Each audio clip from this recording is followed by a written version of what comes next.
Cuando abrí la puerta del armario y encontré unos calzoncillos de hombre que no eran de mi marido, supe que había cruzado una línea de la que ya no podía volver. No porque él los hubiera dejado ahí, eran Calvin Klein, talla M, y Javier usa boxers de algodón, talla L. Además, tenían perfume. Y no el suyo. Lo peor es que no me pillaron. Me pillé yo sola. Esa fue la parte más absurda. Me los había dejado olvidados Marcos, la última vez que vino a casa. Y no es que Javier no estuviera. Estaba en la planta baja, trabajando en su estudio como cada sábado por la mañana. Yo estaba arriba, fingiendo limpiar el vestidor mientras tenía una de esas últimas veces que nunca son realmente la última. Después de aquello, pasé días enteros temblando de paranoia. Revisando que no faltara ningún objeto, que no quedaran olores, huellas, pistas. Vivía aterrada de que Javier los encontrara antes que yo. Y al mismo tiempo, una parte de mí deseaba que lo hiciera. Que entrara, los viera, los agarrara entre los dedos y me gritara, ¿esto qué coño es, Laura? Pero no. Nunca ocurrió. Fui yo quien los encontró de casualidad una semana después, buscando una blusa. Y al verlos ahí, doblados mal, como tirados en una prisa torpe, sentí una mezcla asquerosa de culpa y adrenalina. Ese tipo de mezcla que te hace darte cuenta de que estás metida en una historia que ni tú misma sabes cómo empezó, y mucho menos cómo vas a salir. Hasta entonces, todo lo había hecho bien. No en el sentido moral, porque evidentemente, estaba siendo una infiel de manual, sino en el práctico. Horarios controlados, lugares discretos, mensajes borrados. No había nombres guardados en el móvil. No había selfies, ni excusas raras. Había sido inteligente, fría, incluso meticulosa. Hasta los calzoncillos. Esa fue mi grieta. Y es curioso, porque lo de Marcos no fue un flechazo. Ni una aventura romántica de esas que luego cuentas con nostalgia. Fue físico. Brutal. Sucio a veces. Un escape. Ni siquiera podría decir que me enamoré. Era otra cosa. Un chute de vida en medio de una rutina que me estaba consumiendo. Y eso, supongo, es lo más doloroso, no engañé a Javier por amor. Lo hice por mí. Porque necesitaba sentir algo que hacía años no sentía. Y me dio igual el precio. La primera vez que pasó fue en un trastero. Lo recuerdo y me da vergüenza. Ni siquiera era mío, era uno de los de la comunidad, con olor a humedad y bicicletas oxidadas al fondo. Marcos y yo habíamos coincidido en una reunión de vecinos. Él había bajado a pedir una copia del acta, yo había bajado porque sí, porque necesitaba que alguien me mirara diferente. Hablamos 10 minutos. Me siguió con la mirada cuando subí las escaleras. Yo lo noté. Y bajé de nuevo, con una excusa cualquiera. Ahí empezó todo. Javier y yo llevábamos meses en piloto automático. Nos hablábamos como quien negocia con un compañero de piso. ¿Compraste el pan? ¿Has pagado la luz? ¿Cierro yo la puerta? El sexo era casi inexistente. Las caricias, aún menos. Pero no había peleas. Nada que hiciera sospechar que algo estaba roto. Y eso lo hacía aún más irónico. Porque todo seguía igual, pero yo ya era otra. Y no planeé nada. No soy ese tipo de mujer. No me levanté un día diciendo, voy a joderlo todo. Simplemente, ocurrió. Y después ocurrió otra vez. Y luego una tercera. Y cuando quise darme cuenta, ya tenía una rutina paralela. Un segundo yo que salía a la superficie en momentos muy concretos, cuando Javier no estaba, cuando nadie preguntaba, cuando el deseo era más fuerte que la culpa. Lo más aterrador fue descubrir lo fácil que era mentir. lo natural que me salía. Yo, que siempre había sido transparente, honesta, incapaz de sostener una mentira sin ponerme roja. Ahora podía mirar a Javier a los ojos y decirle que me iba a yoga, mientras llevaba en el bolso un conjunto de lencería para Marcos. Podía volver a casa, sonreírle, preparar la cena, preguntarle por su día. Y ni un solo temblor en la voz. Hasta los calzoncillos. Aquellos malditos calzoncillos fueron el primer error. Y como todo error, fue una grieta por donde empezó a colarse todo lo que venía después. Lo que no sabía en ese momento era que Javier ya había empezado a sospechar. No por los calzoncillos. Por otra cosa. Algo mucho más inesperado. Algo que, si te soy sincera, ni yo vi venir. No tengo muy claro cuándo empezó a sospechar Javier, pero si ahora lo pienso, debió de ser antes de los calzoncillos. Yo seguía creyendo que era invisible, que podía moverme entre dos vidas sin que una tocara a la otra, pero Javier era más observador de lo que yo pensaba. Nunca fue celoso, jamás revisó mi bolso ni mi teléfono, pero tenía esa forma de mirar que no decía nada y lo decía todo. A veces lo pillaba observándome en silencio, con esa expresión que no sabía si era tristeza, duda o simplemente costumbre. Me preguntaba si seguía queriéndome, y ahora me doy cuenta de que él se hacía la misma pregunta sobre mí. Todo empezó una tarde cualquiera de jueves. Yo había quedado con Marcos después del trabajo. Fingí que tenía una tutoría con un alumno rezagado, algo fácil de justificar en mi profesión. Marcos insistió en vernos en un hotel discreto a las afueras, uno de esos lugares donde nadie pregunta nombres y donde el silencio se paga en efectivo. No era la primera vez que íbamos, pero esa tarde tenía algo diferente. Él estaba nervioso, revisando su móvil constantemente, y yo, sin saber por qué, me sentía inquieta, como si algo estuviera fuera de lugar. Cuando terminamos, me vestí rápido, con esa sensación rara en el cuerpo que no sabía si era culpa o prisa. Me dijo que se quedaría un rato más porque esperaba una llamada. No pregunté. Salí antes, pedí un taxi y volví a casa intentando borrar cualquier rastro de perfume, de contacto, de historia. Al llegar, Javier estaba en el salón con el portátil sobre las rodillas, concentrado en algo. Levantó la vista y me miró durante unos segundos sin decir palabra. Esa mirada fue diferente. No era una mirada vacía, era una que analizaba. Me preguntó cómo me había ido la tarde, con ese tono neutral que no deja saber si es cortesía o sospecha. Dije que todo bien, que había sido una tutoría larga, que el chico apenas entendía los verbos reflexivos. Javier sonrió apenas y volvió a mirar la pantalla. Parecía que me creía, pero su silencio pesaba más que cualquier acusación. Los días siguientes fueron un desfile de normalidad forzada. Javier hablaba más, hacía preguntas sobre mi trabajo, sobre mis horarios, sobre los compañeros nuevos. Era raro en él, porque normalmente se limitaba a escuchar sin interés. Un sábado, mientras desayunábamos, me dijo que había visto a Marcos por el barrio. Me tembló la cuchara, pero fingí indiferencia. Pregunté si estaba seguro y me contestó que sí, que lo había visto en el supermercado, comprando vino. Añadió, con naturalidad calculada, que le había parecido simpático cuando coincidieron en el gimnasio del barrio hacía unas semanas. En ese momento me di cuenta de que sabía más de lo que decía. No dormí bien esa noche. Revisé cada recuerdo, cada posible error. Empecé a pensar que tal vez Marcos se había confiado, que podía haber hablado más de la cuenta, que Javier podía haber oído algo.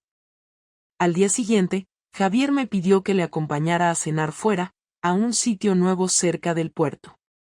No teníamos citas desde hacía meses, así que accedí con alivio, pensando que tal vez quería recuperar lo nuestro.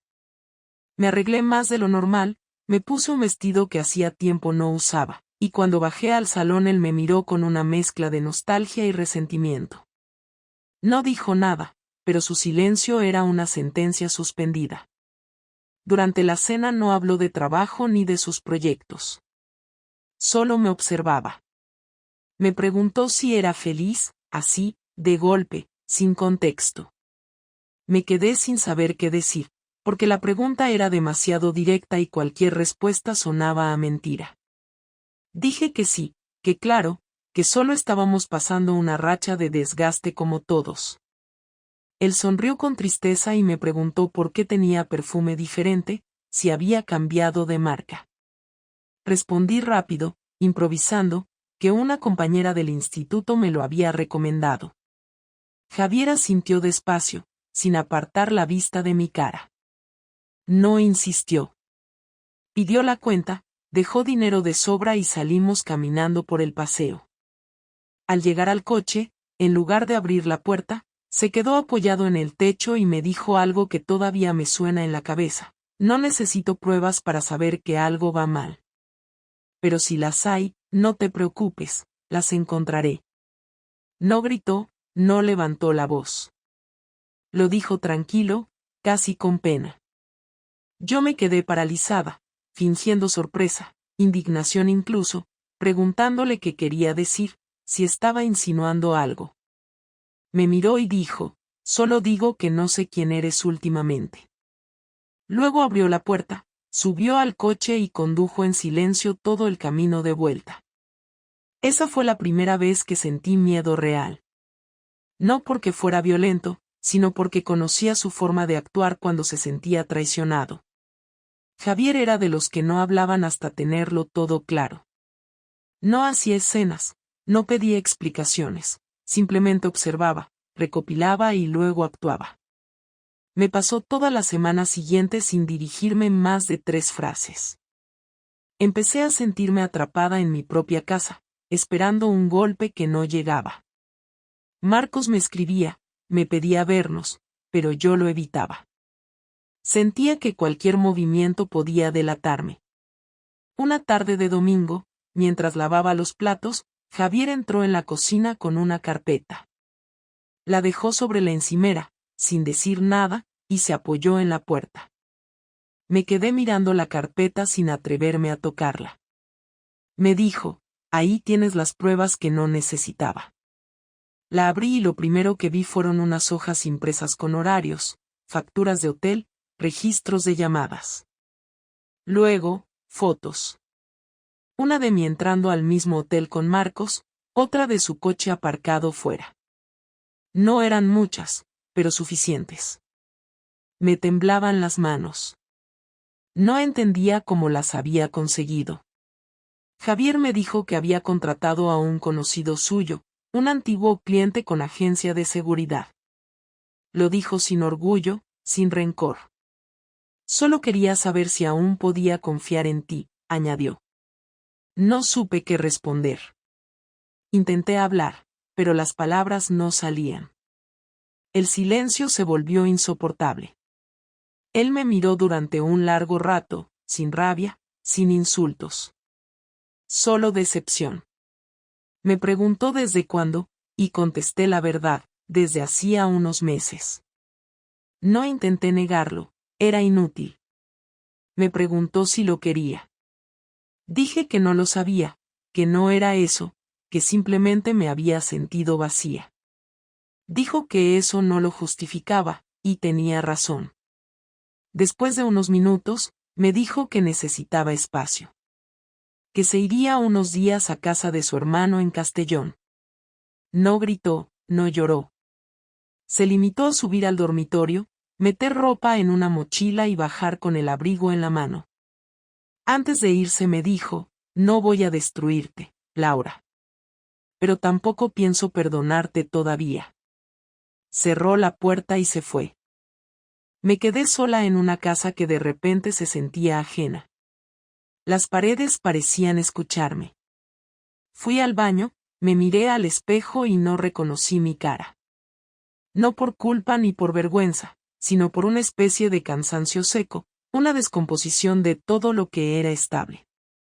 Dormí poco esa noche. Soñé que Javier volvía, pero al despertar solo estaba el silencio. Durante los días siguientes intenté llamarlo, escribirle, explicarle algo que ni yo entendía. No respondió. Volvió al cabo de una semana, sin previo aviso. Entró, dejó las llaves en la mesa y dijo que teníamos que hablar. Yo estaba en el sofá, con el gato sobre las piernas.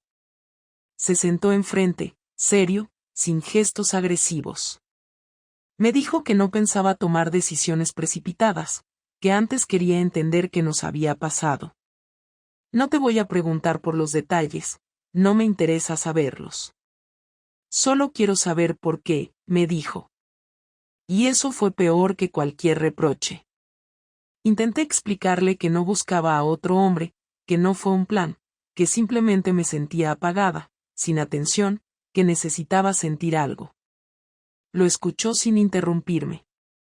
Cuando terminé, dijo, así que me engañaste porque no te sentías vista. ¿Y ahora que lo estás, cómo te sientes? No supe qué contestar. Él asintió despacio, se levantó y añadió, supongo que es un avance. Por fin me has dicho algo honesto. Esa noche durmió en el sofá. Al día siguiente me pidió que no lo buscara, que necesitaba pensar en frío. Me dejó con una frase que me dolió más que su marcha, yo no te voy a gritar, Laura. Pero tampoco voy a quedarme mirando como me faltas al respeto otra vez. En ese momento entendí que su calma no era perdón, era preparación. Y lo que vino después, su venganza, fue algo que jamás vi venir. Javier volvió a casa el miércoles siguiente sin avisar, justo cuando yo empezaba a creer que no regresaría. Eran las 7:30 de la tarde y estaba preparando la cena sin saber para quién, porque la costumbre de cocinar para dos no se borra en una semana. Escuché las llaves girar en la cerradura y me quedé inmóvil, con el cuchillo en la mano y el corazón acelerado. Entró despacio, dejó las llaves en el mueble de la entrada y colgó su abrigo sin mirarme. Llevaba una expresión distinta, no fría, pero sí contenida, como si hubiera repasado mentalmente cada palabra que iba a decirme. Me observó unos segundos y preguntó si había comido algo, como si estuviéramos retomando una conversación pausada, pero su tono era plano, sin afecto. Le respondí que no, que estaba preparando algo. Me contestó que no tenía hambre y se sentó en la mesa del comedor con los brazos cruzados. El silencio era insoportable. El reloj marcaba cada segundo como si contara lo que quedaba de matrimonio. Me pidió que me sentara. Lo hice frente a él, evitando su mirada. No me gritó ni me acusó, habló con calma, pero cada palabra era una piedra. Me dijo que no podía entender cómo había sido capaz de mentirle de esa forma, que lo que más le dolía no era la infidelidad sino la planificación, la mentira sostenida, la normalidad con la que yo había compartido la mesa con él mientras tenía otra vida paralela. Me preguntó si me daba cuenta del nivel de frialdad que eso implicaba. Intenté responder, pero me interrumpió con un gesto. Me dijo que no quería discursos vacíos, que necesitaba hechos, explicaciones reales, no frases de consuelo. Le dije que no había sido algo planeado, que había sido un error, que me sentía sola, que había buscado en otro sitio algo que me faltaba aquí. Javier soltó una risa seca, sin humor, y me dijo que era curioso que justo cuando me sentía sola encontrara a alguien tan concreto, con horarios, lugares y hoteles. Me acusó de no haberme sentido sola sino aburrida, de haber confundido comodidad con infelicidad. Le contesté que no era tan simple, que la soledad dentro de una pareja no siempre se nota desde fuera. Me miró con rabia contenida y me dijo que lo que yo llamaba soledad él lo llamaba falta de compromiso. Intenté acercarme, tocarle la mano, pero se apartó. Me dijo que durante esos meses en que yo buscaba emoción él estaba intentando mantener a flote algo que ya no tenía respuesta. Me recordó las veces que intentó hablar conmigo y yo lo ignoré, las noches en que se acostaba antes que yo porque prefería dormir a tener otra conversación vacía. Me dijo que había soportado mis cambios de humor, mis ausencias, mis excusas, sin sospechar que mientras él intentaba arreglar lo nuestro, Yo lo estaba rompiendo en silencio. No supe qué decir. Todo lo que podía sonar a justificación se volvía absurdo frente a su manera de enumerar los hechos. Entonces empezó a hacer preguntas que no quería responder. Me pidió fechas, me preguntó cuántas veces, dónde, si lo traje a casa, si usé nuestra cama. Cada pregunta era una bofetada que no se atrevía a dar. Le pedí que parara, que no tenía sentido entrar en detalles, que solo serviría para hacer más daño. Me contestó que el daño ya estaba hecho y que lo único que quedaba era entender la magnitud de lo que había perdido. Cuando le dije que no había sido por amor, que Marcos no significaba nada, que fue algo físico, casi un impulso, Javier se levantó de la silla, caminó unos pasos y me dijo que eso era peor, que si al menos hubiera sentimientos podría entenderlo como un accidente emocional, pero que hacerlo por aburrimiento lo convertía en una humillación pura. Se quedó de pie, mirando por la ventana, con los brazos cruzados. Dijo que no quería seguir compartiendo una casa donde se había mentido con tanta facilidad. Me preguntó si Marcos seguía escribiéndome. Le dije que no, que había terminado. Me pidió el teléfono. Dudé. Insistió. Lo desbloqueé y se lo di. Lo revisó con calma, sin prisa, desplazando con el dedo por los mensajes, las llamadas, las fotos. No encontró nada porque había borrado todo. Me devolvió el móvil y me dijo, el problema no es lo que hay en ese teléfono, sino lo que hubo y ya no puedo creer que no exista. Me pidió que fuera sincera por una vez, que le dijera si lo había amado realmente o si simplemente se había convertido en una costumbre. Le dije que sí lo amaba, pero que ya no sabía cómo demostrarlo. Respondió que eso era lo que decimos cuando queremos salvar algo que ya está muerto. Me preguntó si pensaba que podía perdonarme. No supe responder. Dijo que eso era lo más revelador, que ni yo misma creía posible mi propio arrepentimiento. Se sentó de nuevo, esta vez más cerca, y me miró directamente. Me dijo que me había preparado una sorpresa antes de saber nada, que pensaba invitarme a pasar un fin de semana juntos en Granada, como cuando nos casamos, pero que ahora esa idea le daba asco. No era crueldad, era una constatación de cómo una sola acción puede vaciar de sentido todos los recuerdos. Le pedí una oportunidad para repararlo, para reconstruir lo que habíamos perdido. Dijo que no sabía si quería reconstruir algo que probablemente nunca fue tan sólido como pensábamos. Me pidió tiempo y añadió que lo que pasara a partir de entonces dependería de lo que hiciera, no de lo que dijera. No dormimos juntos esa noche. Yo me quedé en la habitación, él en el sofá. Desde arriba oía el ruido del televisor sin sonido, solo el parpadeo azul que llenaba el salón. En la madrugada bajé y lo vi dormido en una postura incómoda, con la chaqueta cubriéndole los hombros. Sentí ganas de tocarle el cabello, pero no me atreví. Sabía que cualquier gesto podía parecer fingido. Subí de nuevo y lloré sin ruido, no por compasión hacia mí, sino porque por primera vez entendía lo que había roto de verdad. Al día siguiente se comportó como si nada hubiera pasado. Desayunó, se vistió y salió al trabajo. Ni una palabra sobre la noche anterior. Empecé a creer que tal vez había decidido ignorarlo todo, pero esa tranquilidad era más perturbadora que cualquier reproche. Por la tarde, al volver, me dijo que había hablado con un abogado. No de divorcio todavía, sino de separación temporal.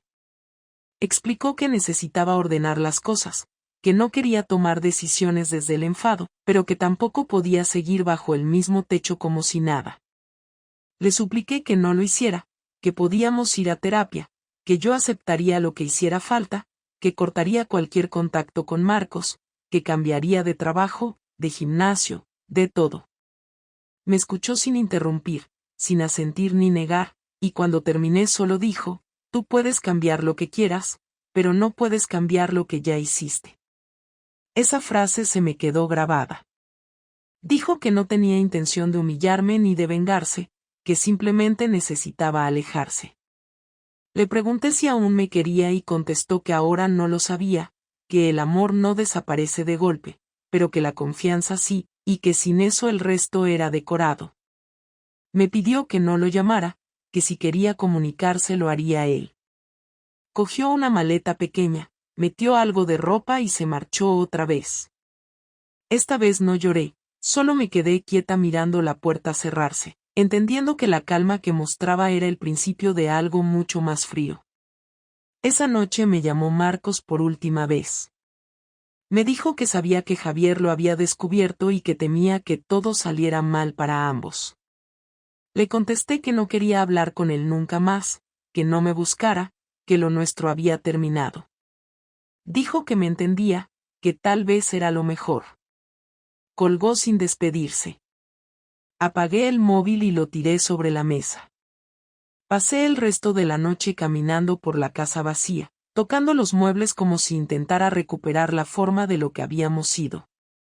Al amanecer me senté en el suelo de la cocina y entendí que lo que venía después no sería solo el castigo emocional de perder a Javier, sino algo mucho más preciso, algo planeado. El domingo siguiente me envió un mensaje corto: he tomado una decisión. Volveré mañana. No quiero hablar por teléfono. Prepárate para escucharme. No sabía si eso significaba reconciliación o sentencia. No dormí, repasé cada conversación, cada error. Cuando llegó el lunes y escuché otra vez la cerradura girar, supe que el momento había llegado. El lunes llegó antes de lo que esperaba. No había dormido más de 2 horas. Me levanté con la cara hinchada y un nudo en el estómago que no se iba ni con café. La casa estaba en silencio y cada sonido se me clavaba: el tic del reloj, el ruido de la nevera, el crujido del suelo cuando me movía. Cuando por fin escuché la llave girar en la puerta, sentí una mezcla de alivio y miedo. Javier entró con una carpeta bajo el brazo y una expresión que no había visto nunca. No era rabia ni tristeza, era algo parecido a determinación. Me saludó con un simple "tenemos que hablar" y se sentó frente a mí en el comedor. Se quedó unos segundos en silencio, observándome. Después me dijo que durante la semana que estuvo fuera había pensado mucho y que necesitaba hacer algo para cerrar el ciclo, que no creía en los castigos, pero sí en las consecuencias. Dijo que no iba a insultarme ni gritar, que eso sería perder el control y que no pensaba regalarme ese poder. Me preguntó si recordaba la casa de la playa que habíamos heredado de mis padres, la que usábamos cada verano. Asentí sin entender a dónde iba. Sonrió apenas y me dijo que había pasado por allí el sábado.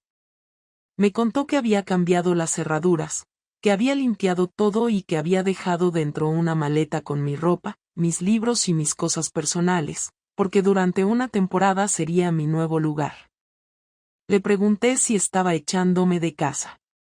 Me contestó que no, que simplemente me estaba devolviendo el espacio que yo misma había vaciado, que quería que experimentara la soledad que él había sentido dentro de nuestro matrimonio. Le pedí que no hiciera eso, que podíamos intentar arreglarlo.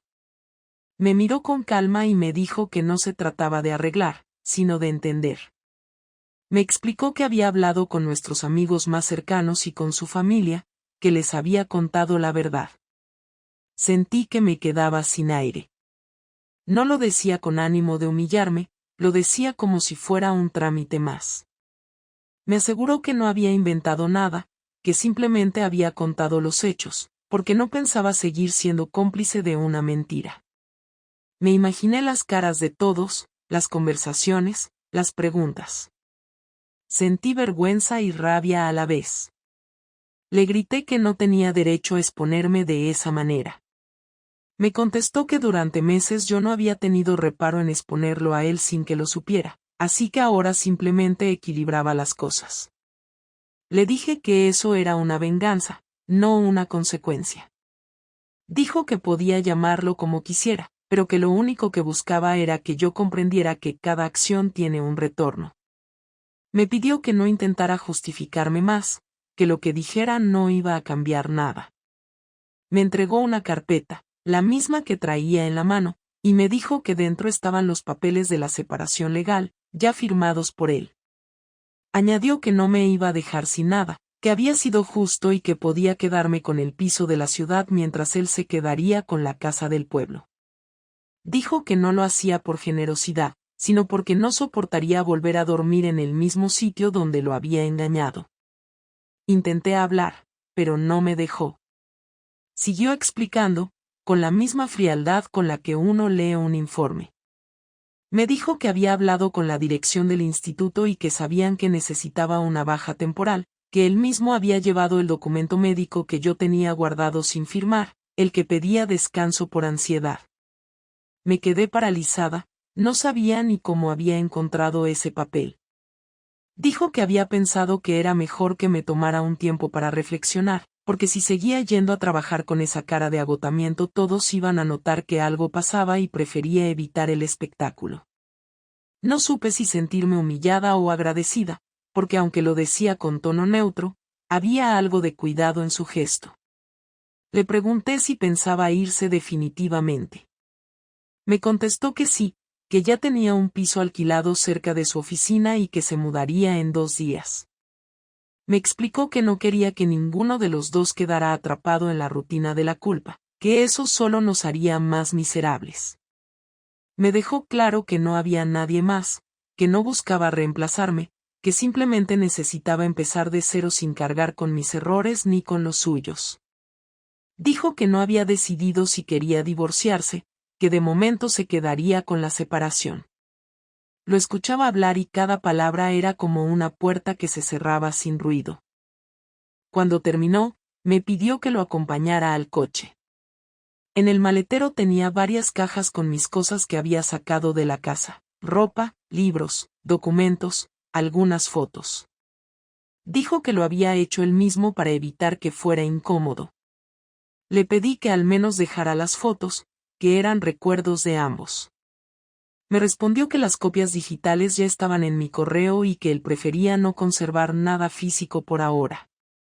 Subió las cajas a mi coche sin mirarme y me entregó las llaves de la casa de la playa. Me dijo que podía irme esa misma tarde o al día siguiente, que no iba a obligarme, pero que creía que era lo mejor. Entramos de nuevo al salón. Me senté en el sofá y él se quedó de pie. Me dijo que no pretendía humillarme, que su intención no era hacerme daño, pero que necesitaba poner límites, y que su forma de hacerlo era quitándome el terreno donde mentí. Dijo que si me quedaba en esa casa seguiríamos fingiendo, y que él ya había terminado con las apariencias. Me preguntó si había entendido lo que estaba pasando. Asentí en silencio, aunque no estaba segura de haberlo asimilado. Entonces vino lo que menos esperaba. Javier sacó su móvil y me mostró una carpeta de fotos. Eran imágenes de Marcos y su novia, una chica que yo no conocía. Me dijo que la había localizado y que le había contado todo.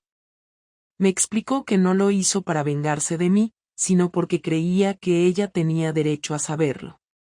Dijo que la mujer le agradeció la sinceridad y que, por lo que supo, había dejado a Marcos el día anterior. Me quedé helada.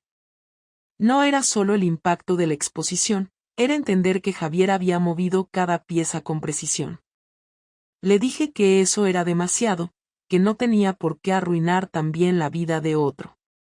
Respondió que no había arruinado nada, que lo único que hizo fue poner las cosas en su sitio. Me repitió que la verdad siempre sale, y que al menos ahora salía limpia, sin mentiras acumuladas. Le pedí que se detuviera, que ya había hecho suficiente, que no necesitaba seguir hurgando. Dijo que no lo hacía por placer, que de hecho todo le resultaba desagradable, pero que no pensaba cargar solo con la vergüenza. Me advirtió que si Marcos intentaba contactarme, no respondiera, que él había hablado con su abogado y que cualquier intento de conflicto o amenaza se gestionaría legalmente. Me miró con esa expresión que mezcla decepción con control y dijo, no quiero verte convertida en una sombra de ti misma, pero tampoco voy a protegerte de las consecuencias. Cuando terminó de hablar, se sentó a mi lado y respiró hondo. Dijo que no entendía cómo habíamos llegado a ese punto, que en algún momento ambos dejamos de cuidarnos, que él no era un santo, pero que nunca imaginó que acabaríamos así. Le pedí que me diera una oportunidad de arreglarlo, de empezar de nuevo. Me miró largo rato, sin emoción, y dijo que lo único que podíamos hacer ahora era dejar que el tiempo decidiera si quedaba algo. Me pidió que no lo buscara, que necesitaba espacio, que no respondía por lo que pudiera decir si lo presionaba. Luego se levantó, fue al armario, sacó una chaqueta y dijo que saldría a caminar un rato. Cuando cerró la puerta, me quedé sentada sin moverme. Sentí que no tenía derecho ni a llorar. En el suelo estaba la carpeta con los papeles. La abrí y vi su firma, firme y ordenada. Había un postdata escrita a mano: esto no es odio. Es lo que queda cuando se agota el respeto. Me quedé leyendo esa frase una y otra vez, intentando encontrar algo de esperanza en ella, pero no la había. Esa noche conduje hasta la casa de la playa. Era tarde, pero no podía quedarme en la ciudad. Al llegar, encontré las luces encendidas, todo limpio, la maleta sobre la mesa y una nota corta en el refrigerador que decía: aquí podrás pensar sin mentiras. Dormí mal, rodeada de mis cosas y del silencio más espeso que recordaba. A la mañana siguiente revisé el móvil y vi decenas de mensajes de amigos y conocidos que ya sabían la historia. Algunos intentaban ser amables, otros simplemente curiosos. Sentí que la vergüenza me ardía en la piel. Javier había cumplido su palabra, había hecho visible lo que yo había escondido.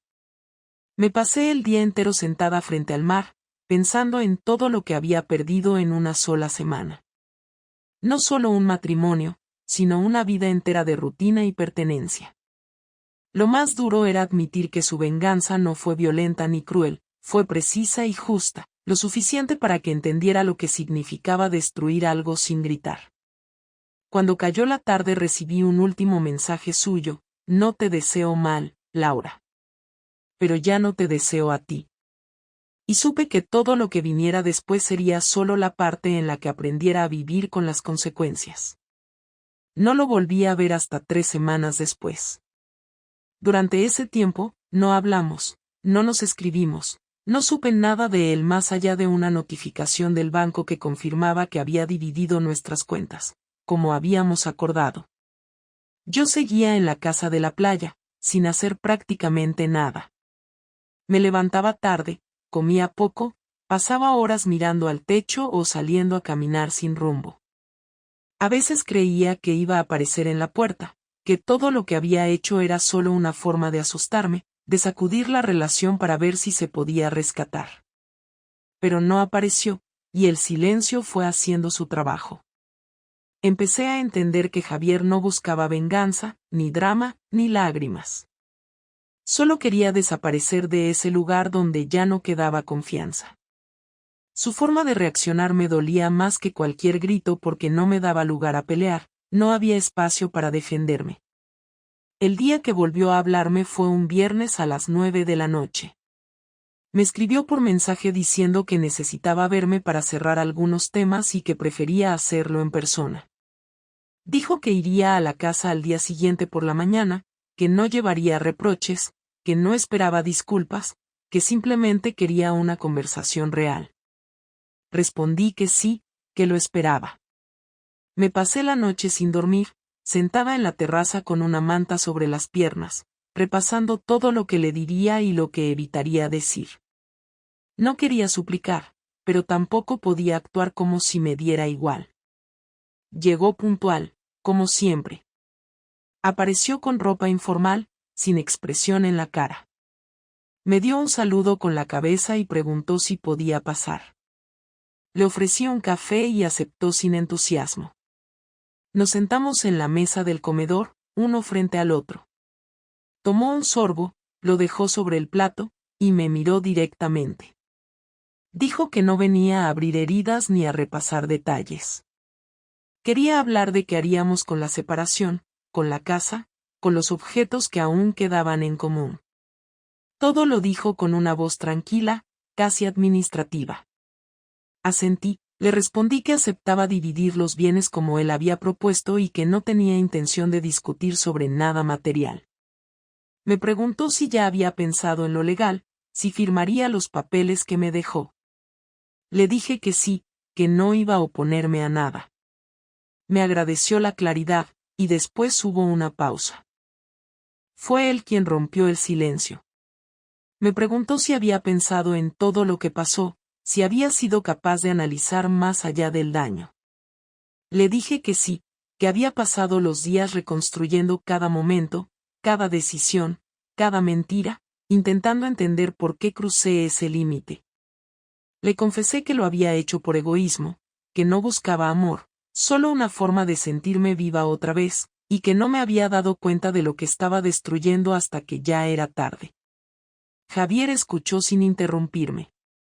Cuando terminé, me dijo que agradecía que no tratara de disfrazarlo.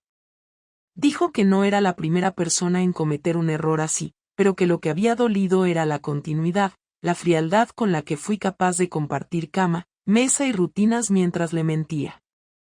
Le respondí que lo entendía, que esa era la parte que más me costaba perdonarme, que había descubierto una versión de mí que nunca pensé que existía. Hizo una pausa, bajó la mirada y dijo que tampoco era perfecto, que había dejado de ser atento, que se había encerrado en el trabajo, que durante meses notó que algo se rompía pero no supo cómo enfrentarlo. Admitió que en algún momento se acostumbró a que yo estuviera distante y que pensó que el tiempo lo solucionaría, pero que nunca imaginó que la distancia se llenaría con otra persona. Le dije que yo tampoco lo imaginé, que fue algo que empezó sin intención pero creció porque nadie lo detuvo. Él asintió y dijo que ahí estaba el problema, que no fue un accidente, que tuve múltiples oportunidades de parar y no lo hice. Acepté lo que decía sin justificarme. Después me preguntó si seguía hablando con Marcos. Le respondí que no, que lo bloqueé, que no tengo intención de volver a verle. Me miró fijo y me dijo que no me creía completamente, pero que tampoco le importaba ya. Dijo que lo nuestro no se rompió por Marcos, sino por la suma de todo lo que permitimos y dejamos pasar. Me preguntó si pensaba que en el fondo seguía queriéndolo. Le dije que sí, que claro que lo quería, que si no lo hubiera querido no estaría tan destruida. Me respondió que también me había querido, mucho, pero que ya no estaba seguro de lo que sentía. Dijo que el cariño no desaparece tan rápido, pero que el amor que tenía ya no podía sostener una vida juntos. Le pedí entonces que fuéramos honestos y me dijera si había alguna posibilidad de volver, si dentro de unos meses podríamos hablar desde otro lugar. Se tomó su tiempo para responder. Finalmente dijo que no quería ilusionarme ni engañarse a sí mismo. Que por ahora no lo veía posible, que se estaba acostumbrando a su nueva vida y que, para su sorpresa, no lo estaba pasando tan mal. Añadió que la tranquilidad que sentía era algo que no había experimentado en mucho tiempo y que, aunque dolía, le estaba sirviendo para entender muchas cosas. Le pregunté si me odiaba. Dijo que no era odio, que simplemente había dejado de confiar, y que sin eso no se podía construir nada. Me dijo que me deseaba lo mejor, pero lejos de él, que merecíamos tener paz, aunque no fuera juntos. Le ofrecí quedarnos con algún tipo de vínculo, seguir viéndonos, quizás como amigos en algún momento. Se rió con suavidad, no con burla, sino con lástima, y me dijo que eso sonaba bonito en teoría, pero que en la práctica no era posible. Me dijo que no quería arrastrar nuestra historia por caminos incómodos ni convertirnos en esas exparejas que fingen camaradería mientras acumulan rencor.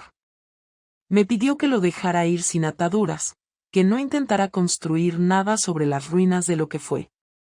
Le respondí que lo respetaría, aunque me costara. La conversación terminó ahí. Se levantó, me dio la mano, y la apretó fuerte. No hubo beso, ni abrazo, ni una despedida afectuosa. Fue un cierre limpio. Me dijo que él firmaría el resto de los documentos en su abogado y que me avisaría cuando estuvieran listos para presentar. Me pidió que no lo buscara por redes ni por teléfono, que si necesitábamos hablar, lo hiciéramos por medio de los abogados. Acepté. Lo vi salir, y esta vez supe que no volvería. Me quedé en la mesa, mirando la taza vacía, sabiendo que todo había terminado de forma definitiva. No hubo gritos, ni portazos, ni insultos. Solo dos personas sentadas frente a frente reconociendo que ya no podían continuar. Y aunque me dolió, fue el cierre que necesitábamos. En esa última conversación entendí que no se trataba de salvar el matrimonio, sino de aceptar que no se puede salvar todo. Entendí que a veces no hay segundas oportunidades, y que eso también es parte de la vida. El día que me llegaron los papeles firmados, no lloré. Había pasado tanto tiempo esperando ese momento que, cuando por fin ocurrió, lo viví como un trámite más. No era un golpe, no era un final dramático, era solo el paso siguiente. Estaban dentro de un sobre simple, sin notas personales, sin firma escrita a mano, solo los documentos legales con nuestros nombres y las firmas en tinta negra, como si hubiéramos firmado el recibo de un paquete. Lo leí todo detenidamente, no porque dudara del contenido, sino porque sentía que tenía que hacerlo, como una forma de entender que ese matrimonio ya no existía más allá del papel. Y firmé. Sin temblar, sin respirar demasiado hondo, sin buscar una justificación. Después de eso, no hice nada especial. No salí a caminar, no llamé a nadie, no puse música, no me serví una copa. Guardé los papeles en una carpeta y la metí en un cajón. Me senté en el sofá, miré por la ventana y me obligué a no revisar el teléfono. Pasé horas sin pensar en nada concreto, solo dejando que el tiempo pasara. No sabía si debía sentirme liberada, culpable, o simplemente vacía. Había vivido tantos años con Javier que mi rutina estaba hecha con su presencia en cada rincón, y ahora tenía que reconstruirme con los restos de esa costumbre. Y lo peor era que sabía que no podía culpar a nadie más que a mí. La casa de la playa se convirtió en mi refugio, pero también en un lugar que me obligaba a mirar hacia adentro. No tenía visitas, no tenía excusas, no tenía eventos. Solo estaba yo, mis decisiones y el silencio. Al principio intenté mantener la rutina, cocinar a las mismas horas, salir a caminar por la mañana, leer por la tarde, pero todo me parecía forzado. Algunos días no me duchaba hasta media tarde, otros me quedaba en pijama, sin hablar con nadie. Empecé a notar que pasaban 3, 4 días sin que nadie me escribiera, y entendí que mi círculo también se había reducido. Algunos amigos tomaron distancia, otros simplemente no sabían qué decirme. Supongo que cuando alguien traiciona, el entorno elige un bando, y casi nunca es el tuyo. Una tarde, recibí un mensaje de una de mis amigas más cercanas, alguien que llevaba semanas sin escribir. Me dijo que había estado pensando mucho en lo que pasó, que no me justificaba, pero que tampoco me quería borrar de su vida. Me propuso vernos en Madrid, donde ella vivía. Dudé, pero acepté. Fue la primera vez que salí de la casa en más de un mes. El viaje en tren se me hizo largo, no porque lo fuera, sino porque todo me recordaba a Javier. En la estación, al llegar, lo busqué con la mirada sin querer. Mi amiga me recibió con un abrazo tenso. Pasamos la tarde caminando por el centro, hablando de todo menos del tema principal. Finalmente, mientras tomábamos café, me preguntó si volvería a hacerlo, si creía que, en otro escenario, podría cometer el mismo error. Le dije que no, no porque me sintiera superior ahora, sino porque sabía cuánto se podía perder en una sola decisión. Le dije que la parte más difícil no había sido que Javier se fuera, sino aceptar que yo no era quien pensaba ser. Ella asintió y me dijo que todos teníamos versiones de nosotros que evitábamos mirar. La conversación no arregló nada, pero me hizo sentir que no estaba completamente sola. Al volver a la casa de la playa, me sentí un poco más ligera, no porque todo estuviera bien, sino porque al menos había empezado a hablar sin vergüenza. Con el tiempo, empecé a trabajar de nuevo, aunque no volví al instituto. Empecé con clases particulares online, con adolescentes que no sabían nada de mi historia y a los que solo les importaba aprobar. Me concentré en eso, en los horarios, en la planificación. Era poco, pero suficiente.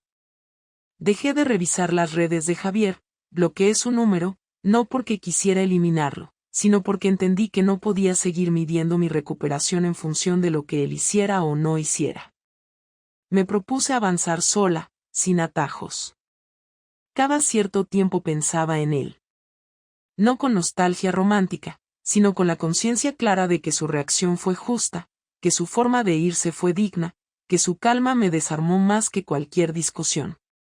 Recordaba nuestras últimas conversaciones y entendía que había actuado con más humanidad de la que yo mostré durante los meses en que lo traicioné.